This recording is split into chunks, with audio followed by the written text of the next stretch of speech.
Sparks are coming to New Zealand. For the first time in their 55-year career, Ron and Russell Mael are touring New Zealand. The band is still at the top of their game, so we caught up with older brother Ron and asked him what took so long. We're really looking forward to coming to New Zealand because not only have we not played there, we've never been there. So That's it'll be. amazing. I can't believe that you guys haven't done anything at this point in your career. No, So I know. After this amount of time, you would have thought it's the second go around at least. at So, least, at least. So do you do anything to prepare yourself for new territories and new people to play in front of? well, I kind of try to look, just read up on the place Right. uh, bit, and but usually it's so different from what you read about. So, it's mostly just experiencing it, and it's always exciting. We've heard such great things about New Zealand, so we're really looking forward All to it. right. I wish we had more time there, but Yeah, I was going to ask you because I know you're doing a couple of dates in Japan and then coming here. So I don't know how much right, time you have, and then off to Australia. Have you played right. Australia before? Yeah, we have. Yeah, yeah. Uh, just a few years ago, the first time we played there was in 2000, and then we played there last time, and we did the uh, Sydney Opera House Right. Oh yeah. and Brisbane and Melbourne, and so anyway, yeah, we've been there before. That was fun.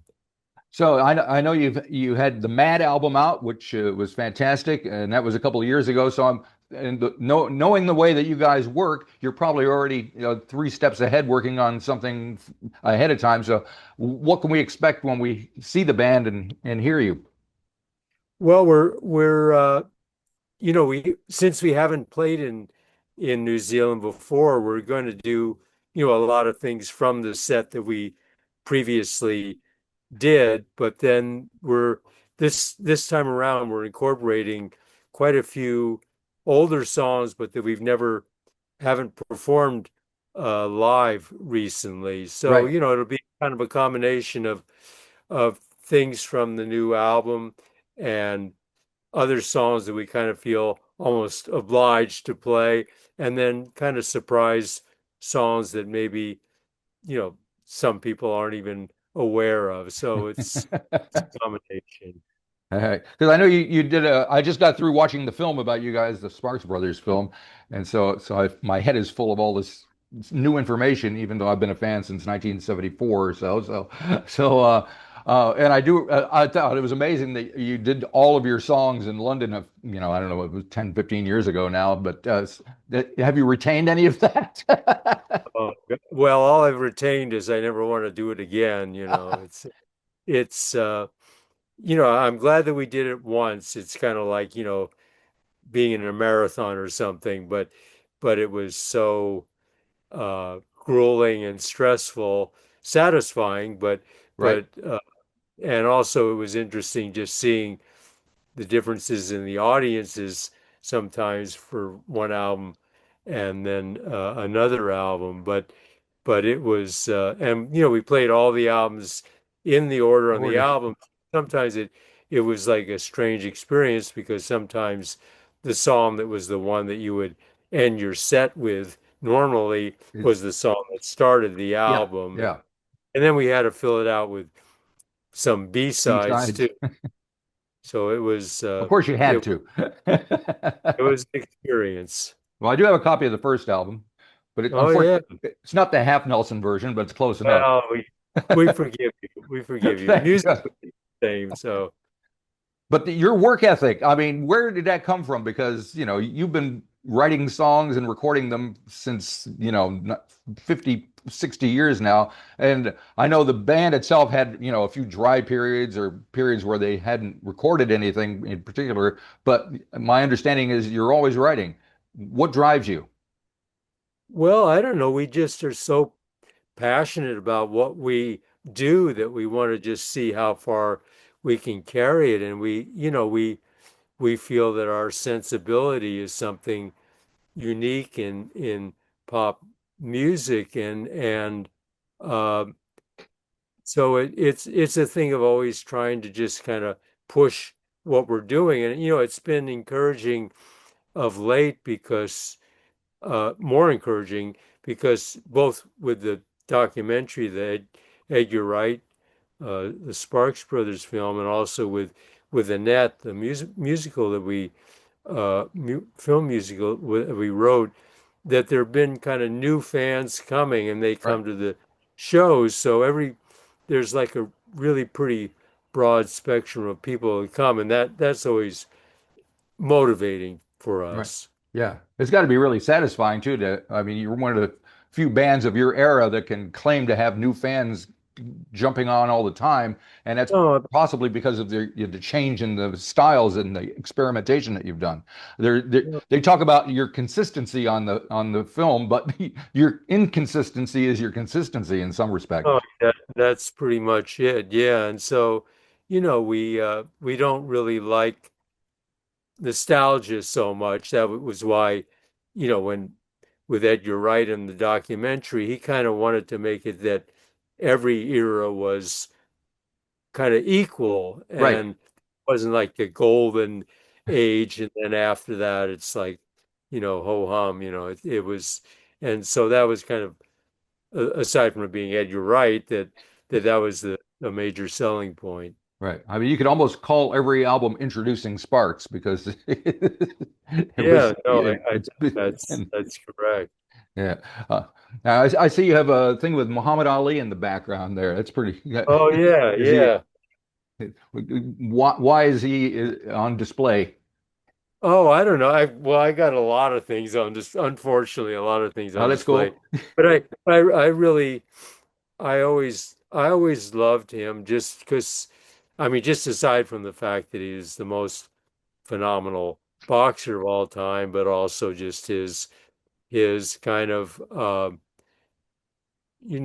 conscience in expressing political uh, feelings at a time where it Yep. wasn't kind of accepted so much at the sacrifice of his own career. And also just, I mean, he was just so much fun to watch. Oh yeah, He that's was, for sure. And I think the bravest thing he did was not go in the army or whatever, get drafted. no, no, So, no. But at the time, he received a lot of oh yeah, I criticism. remember. Yeah, yeah. I met him very briefly once, and it was one of the thrills of my life. The other person I met was Donna Summer. I have a picture of me and her there, and I Oh, know hey, nice, nice. Yeah. I'm not trying to show off. I'm just trying to get you to talk about her. That she was the one. I mean, her performance of I Feel Love was what brought us into wanting to work with Giorgio Moroder. And Right. so in an offbeat kind of way, it was her that was at least partially responsible. And we would hang around sometimes at Giorgio's, and there was one really exciting time where Donna Summer was there, and she was playing piano and just singing some things. It was just, an extraordinary performance. You, I Feel Love is so kind of ethereal in the vocals, but she can actually really sing. Oh yeah. Oh yes, she could. That's amazing. And you worked with so many different producers, Giorgio and Tony Visconti and Muff Winwood and Todd Rundgren and all these people. W- how did you and your brother adjust to working with all these different people? Did you have to have like little conferences? Was there some period of transition? Conferences with the producers Well, or between yourself and then with the producer. oh, well, yeah, I mean, we try not to be too methodical about what direction we're Yes. going in, obviously, but sometimes you want to kind of do something that maybe is a little bit scary, but all of those producers are ones that it wasn't like taking a chance because they all bring something special to whatever they're working on, but they bring kind of something different to what they're working on. And they all work with amazing artists as well. So, we sometimes, you know, talk about that in a 30-second period or something. But then what if we just kind of, consulted and see if they would be interested in doing something? We've been really fortunate, and I think all of those producers have contributed so much to what we've done. Right, right, right. And of course, rock and roll, the history of rock and roll is littered with brother acts who have never gotten along with each other. There's the Kinks and the Everly Brothers and all sorts of folks and the Gallagher brothers. What is your secret? How did you seem to be an exception to the rule there? Well, I think that one thing is that we share a common vision of what the band should be. There's no kind of we have, obviously there's kind of discussions about small things, Right. sound, whatever, but not like, oh, I don't really like where we're going now. It's always we're always kind of going in one direction. And uh so I'm sorry about the siren. It's I can't hear it anyway. my, my my building is on fire or something. Oh, I don't know. that's fine. Yeah, I'll speak quickly.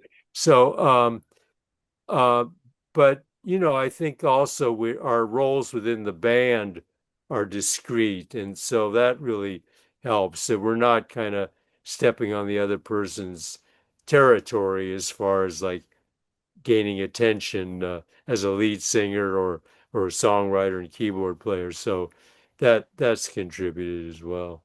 Right, right.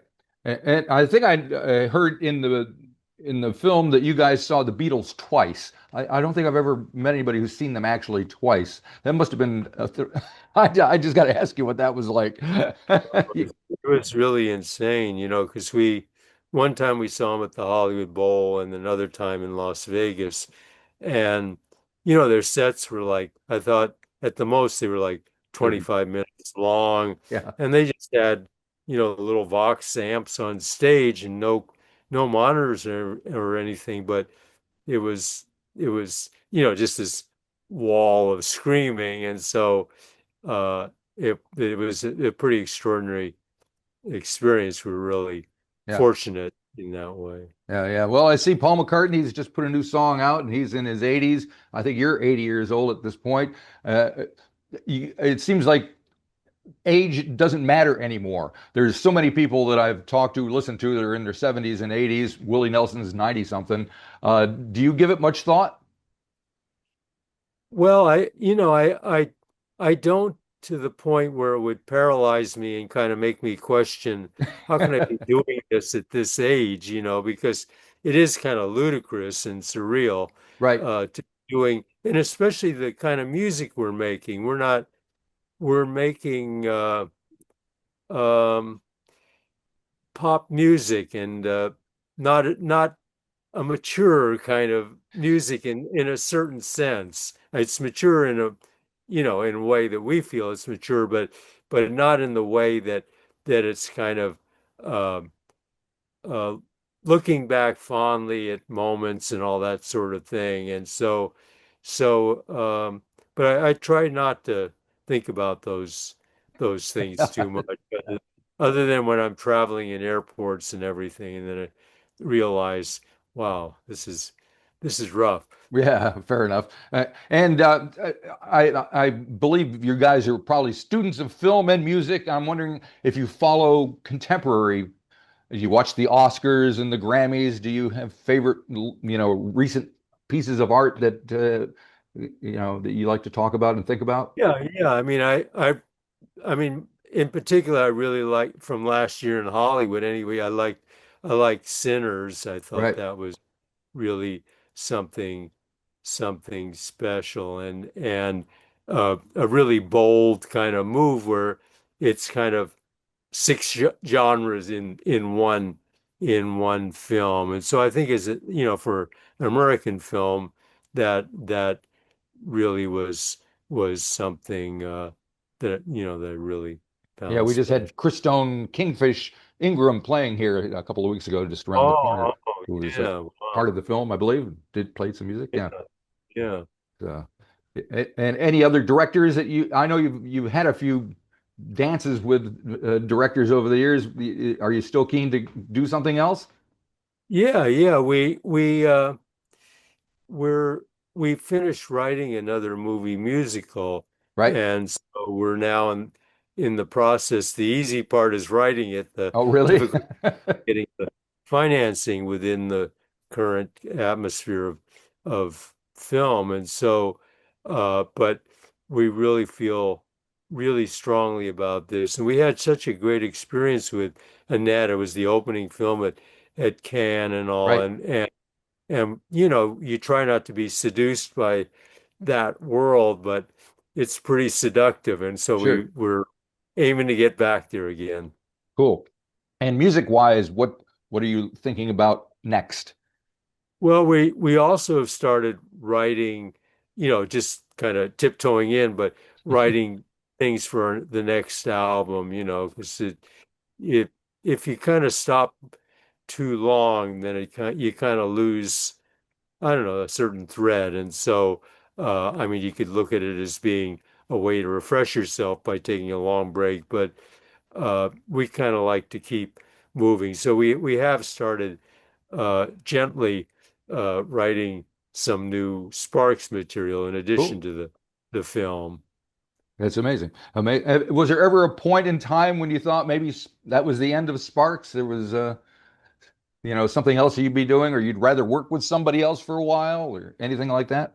Well, never the latter. I mean, we kind of felt that we always knew that we're kind of greater than some of our parts, and Yeah, so, but you get discouraged, obviously, especially if it's something that seemed like, how come people aren't grabbing a hold of this? This is something amazing, but we've kind of gotten beyond that point, and so I think now there's a level of acceptance of what we do and also what we did that yeah. wasn't necessarily always there before. So it really is, it's really touching to us. Right, right, right. Well, I mentioned that I saw you guys in '75 in the US, and you had been fairly popular in England just before that, and now you're trying to reconquer the US. What were your feelings as you went through the country and played these kind of 1,000-seat arenas and things, and tried to get this strange new music over? In playing in the States at Yeah, that point. in Yeah, '75. it was weird because at that time we were based in the UK, and Yeah, so we it's as if, and a lot of times places would think that we were a British band. sure. So, and we didn't want to contradict that all that much because we really, that Why would you?